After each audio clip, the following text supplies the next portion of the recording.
Si Jesus nangandoy nga mamahimo siyang at home no dinhi kanato. Busa pinaagi sa iyang grasya ato untang andamon ang atong tagsa-tagsa kakaugalingon sa pagdawat niya. With open hearts ug ang iyang presensya mauuntay maghulma sa atong hunahuna, sa atong mga gipambuhat ug atong mga tinguha.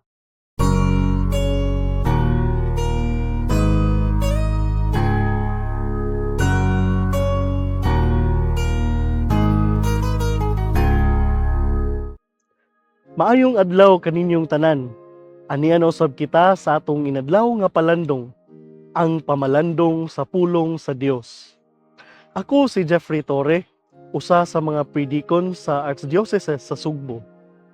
Karong adlaw, pamalandungan nato ang ebanghelyo sumala ni San Lucas. Hadiin mabasa nato nga si Jesus sa iyang kasuko miabog sa mga nagpatigayon sulod sa templo aron paglimpyo niini. Naglagot si Jesus sa atong ebanghelyo kay wala man tahura sa mga tao ang balay sa iyang amahan.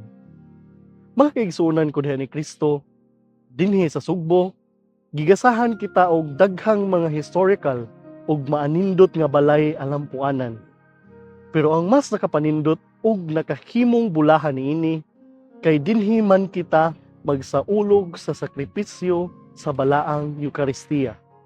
Gani, anhi usab kita dinhi makaambit sa lawas ug dugo sa atong Ginoo diha sa atuang pagkalawat. Apan nagpakita ba kita sa atong pagtahod niining atong mga balay alampuanan? Kitagaan ba nato og pagtagad kining mga balaan nga mga lugar?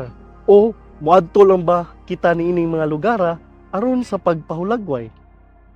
Mga igsoon, sama nga si Jesus, concern kaayo sa kahinlo sa balay sa iyang amahan, siya usab concern kaayo kung giunsa nato pagtratar ang atong kaugalingon nga lawas ug kung limpyo ba kini kay kini man ang templo sa Espiritu Santo. Kita ang templo sa Ginoo.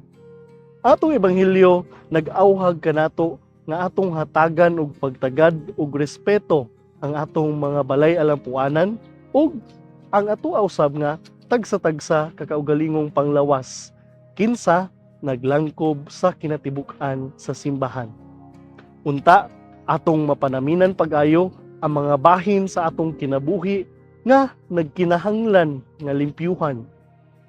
Atong pamalandungan ug unsa nga mga practices, relationships, or habits nga kinahanglan natong putlon o hinluan kaysa matag-adto nato sa atong balay alampuanan ug pagdawat ni Kristo diha sa atong pagkalawat, dili unta ang atong spiritual nga pagpabaya maoy musugat kaniya.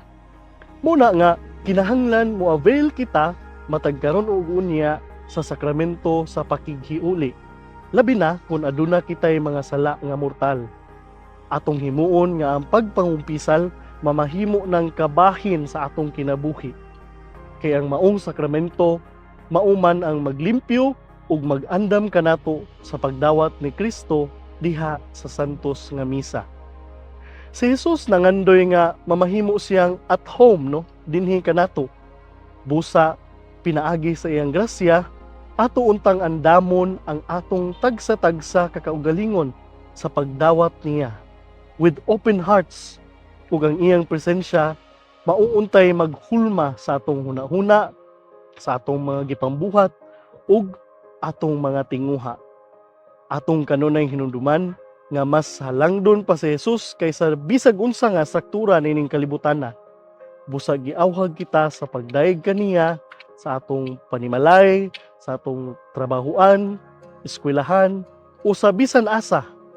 Sa katapusan, mamahimo unta kitang instrumento sa iyang presensya ug magpalamdag sa iyang kahayag ngadto sa uban aron mamahimo siyang at home sa matag usa kanato.